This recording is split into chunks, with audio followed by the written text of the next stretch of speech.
ikindi kigira kabiri, muze mwirinde kwipfuza kurealiza objectif zanyu muba mufise zo gucika aba millionaire muri eglise.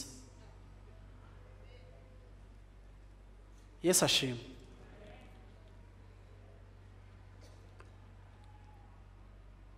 Imana niyashaka kubatungisha izobatungisha, ariko mwe nimwashaka no kunatunga muraraba ahandi hantu mukubita isuka, ariko ngaha muje gupfa vrema. Aha no kubanza gupfa, no kubanza gupfa mugatakaza, tukabonka mugahera.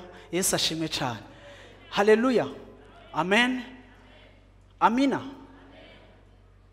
Kuko iyo muri eglise uboshwe na objectif yo gutunga, ufise ibyo ushaka kuronka, icifuzo c'ubutunzi kirema ibice mw'ishengero,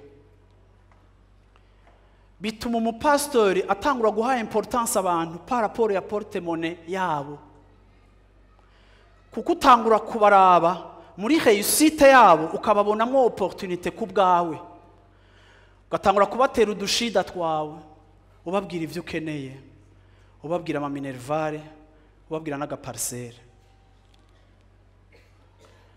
Utangura guha importance na rendez-vous, ukakira abantu en fonction y'ico binjiza,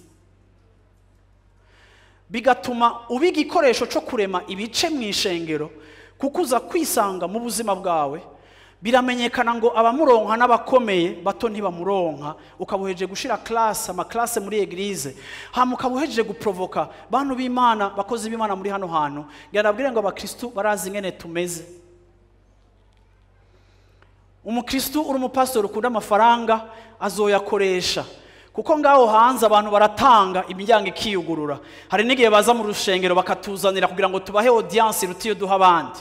Bene uyo muntu utamuhaye importance ijanye n'igiceri ciwe ntashobora guteba mu rushengero, arimuka, kuko amenya ngo ico afise ntikikugura.